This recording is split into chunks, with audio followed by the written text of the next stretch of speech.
It is serene and pristine. For bird watchers, this is paradise. This is Kereita Forest, which lies some 49 kilometers from Kenya's capital, Nairobi, in Lari constituency in Kiambu County. The forest covers 4,722 square kilometers. 80% is indigenous, while the remaining 20% is made up of exotic trees and bamboo. Illegal logging and charcoal burning in the 90s almost wiped out the entire forest. However, there was a shift in mindset in the year 2000 when the local community and various conservation groups embarked on the preservation of the forest. 20 years later, the forest is breathtaking. There was a certain organization known as Kereita, which started educating the community on how they can protect, manage and conserve the forest. Because by then, anyone could carry anything in the forest, and that's why we decided to take that noble initiative. At the same time, there was a lot of degradation. So we decided to start rehabilitating the degraded areas in the year 2000. Our objective was to conserve, to protect, to make the forest better than we found it. Askari wenye tuko nao ni wachache, askari 12, kwa hiyo acreage yote ni askari wachache sana. Tumeshikana na hawa wananchi, alafu kukiwa na shida, wakiona mahali kuna uharibifu kidogo wanatupatia ujumbe. Halafu sisi tunafuata, tunashika hawa watu, tunawapeleka kotini. If ziplining is on your to-do list, then make sure you take a trip to this piece of woodland. Every single day, tourists come here to unwind and take a break from the hustle and bustle of the city. The waterfall at the Gatamayo River makes this trip into the forest memorable. The water flows freely, quenching the thirst of thousands of people living downstream. There was a lot of encroachment, especially to the water sources.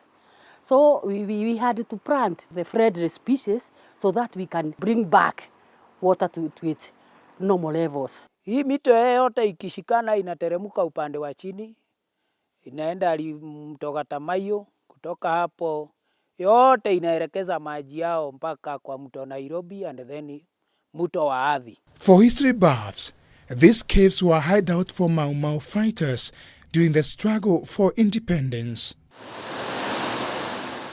On the other side of the forest, this forest is critical for the breeding of the elephants as it connects to the Abadeas. Deep inside Kereita Forest is this elephant swimming pool, according to the locals. But at this time of the day, we were not lucky to find the jumbos swimming. Fishing is allowed by the government at Gatamayo River. However, one has to pay a fee before being allowed to fish. We have trout license in our offices, which cost monthly 1,500 and yearly 4,500. When you pay the amount, if it's a monthly, you can come every day and fish. Then there's the size of a fish you cannot take from the river.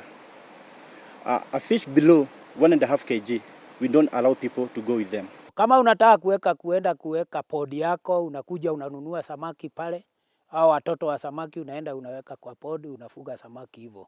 Huo mradi umewekwa na serikali ili kusaidia wananchi kujua umuhimu wa samaki na kubadilisha lishe. Our guide was not fortunate enough to catch fish on this day. To ensure that the forest is well protected, this nursery has been set up here so as to supply seedlings for planting in the coming rain season. When we started tree nurseries, Kereita and KFS could buy the seedlings from our nurseries, especially women. Women were very, very active, even up to date. Tunasaidiana kupanda mahali kumekuwa chini sana. Hao watu wanatuletea hiyo miche tunapanda, na kweli mvua hata saizi unaona mvua inanyesha, mvua imeonekana juu ya kuhifadhi msitu yetu. To achieve a balanced ecosystem, environmental conservation is not an option. As long as this forest remains intact, the sound of this waterfall will continue to be heard for generations to come.